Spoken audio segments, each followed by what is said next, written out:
Bismillahirrahmanirrahim. Egameni likaNkulunkulu onomusa onesihawu. روى الإمام الترمذي رحمه الله تعالى في سننه عن أنس بن مالك رضي الله عنه قال قال رسول الله صلى الله عليه وسلم إن الدال على الخير كفاعله. Ulobile uImam at-Tirmidhi encwadini yakhe isisho esashiwo uAnas indodana kaMalik uNkulunkulu ajabule ngaye ukuthi umuntu obonisa umuntu isenzo esihle ufana nomuntu osesenzile leso senzo uqobo. Kodwa lokhu ngabe kusho uthini?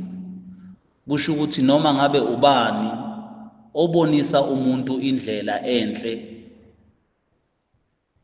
ukuthi nayi into enhle okumele uyenze, lowo muntu lowo oboniswayo indlela enhle mase hamba ngayo leyo ndlela noma senze leso senzo, lokho kusho ukuthi lo muntu obonise lo muntu indlela uzothola umvuzo ofana nalo owalo muntu owenze isenzo, yize noma yena angasezanga ngenxa yokuthi usibonise umunye umuntu lowo muntu wasenza leso senzo.